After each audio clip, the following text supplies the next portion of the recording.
I met Jay-Z and I signed to Roc Nation, the first thing he told me to do is get plastic surgery.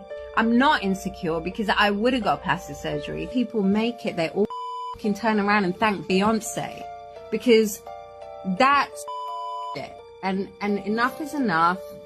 I'm everyone now. And even Adele, because she's retired now, but her career would not exist if I hadn't made Jonathan Dickens into a manager. And when she gets an award, she thanks Beyonce. So I didn't want to drip myself in blood and cover myself and swim in goop, in black goop, and fucking like wear devil horns to fucking sell a record. Fuck that. Or be a witch, or be that, all of that. Fuck all of that. When Mia joined Roc Nation in 2012, she probably thought she was signing up for the opportunity of a lifetime. After all, Roc Nation was the home of icons, run by the ultimate power couple, Jay-Z and Beyoncé. Instead, she claimed she was thrown into a world of impossible demands, twisted rituals, and manipulation. Now Mia is finally breaking her silence, revealing jaw-dropping details about what she says really went on behind the scenes. And let me tell you, it's wild. Mia's journey with Roc Nation began right before the release of her fourth album, Matangi. The timing seemed perfect, and fans were excited about the collaboration. But just a year later, in 2013, she was done. And if you find the larger picture where it zooms out, there is a row background scenery of 10, 15 cheerleaders, young black females that Madonna got from a local high school in Indianapolis, and they're all under 16. And if you look at them, they're wearing cheerleader outfits, hips twisted in the air, legs wide open, and in this very position. So now they're scapegoated me into figuring out the goalposts on what is offensive in America. Like, is my finger offensive, or is an underage black girl with her legs wide open more offensive to the family audience?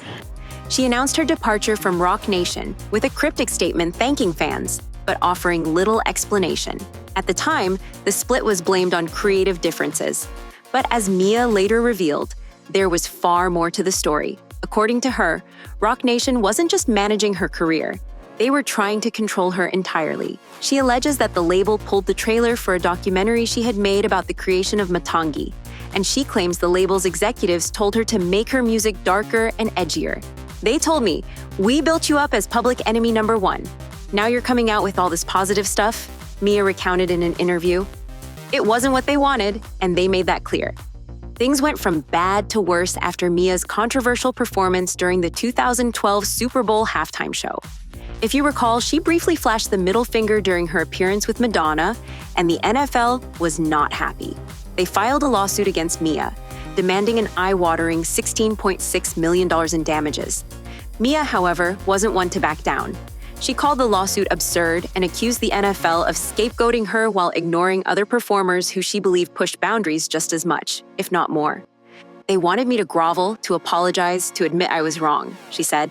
"But I wasn't about to do that, especially not when there were cheerleaders performing provocative moves right there on the same stage." But what about Jay-Z, her supposed mentor and manager? According to Mia, he was no help at all.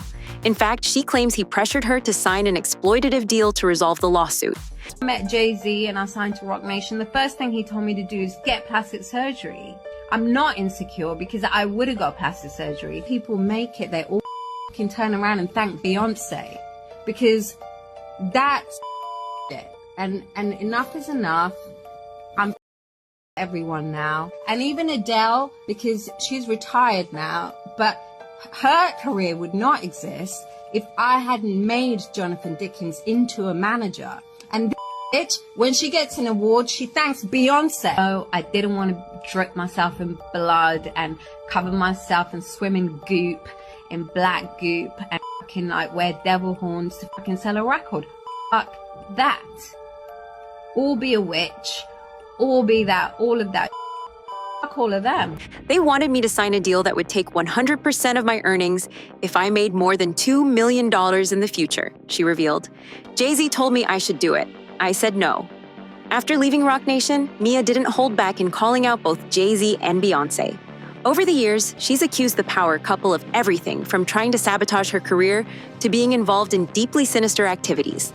In one of her most explosive allegations, Mia claimed that Jay-Z told her to get plastic surgery as soon as she signed with Roc Nation. The first thing he said to me was that I needed to get plastic surgery, she said. I'm not insecure, I didn't need it, and I didn't do it.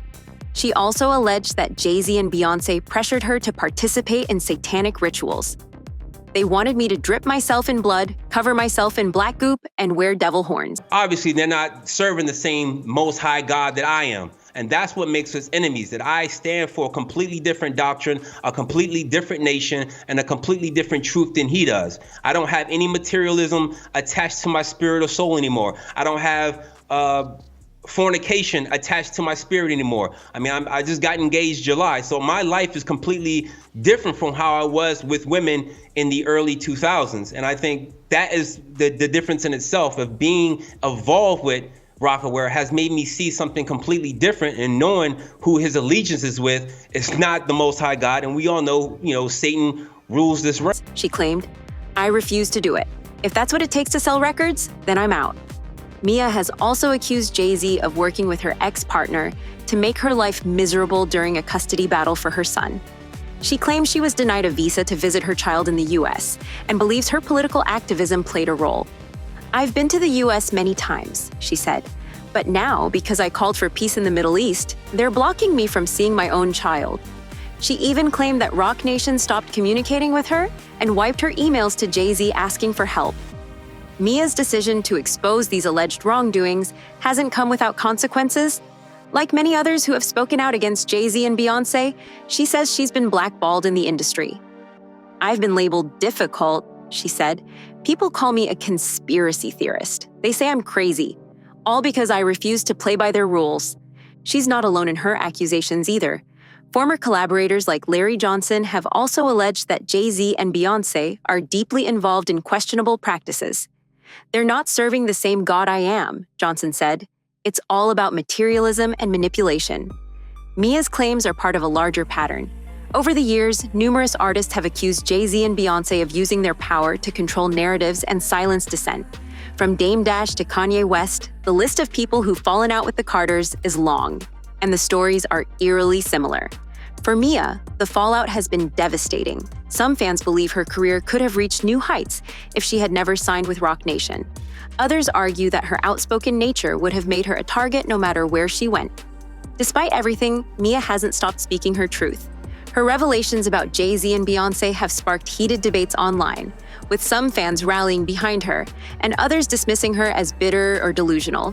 One thing is clear, Mia isn't backing down. And as more people come forward with stories about their experiences in the music industry, her claims are starting to sound less like conspiracy theories and more like the uncomfortable truth. So, what do you think? Is Mia a victim of an industry that chews people up and spits them out? Or is she her own worst enemy? And what about her allegations against Jay-Z and Beyoncé? Are they the calculated manipulators she claims, or are they being unfairly targeted because of their success? Drop your thoughts in the comments below, and don't forget to like and subscribe for more updates on this unfolding drama. The tea is hot, and it's only getting hotter.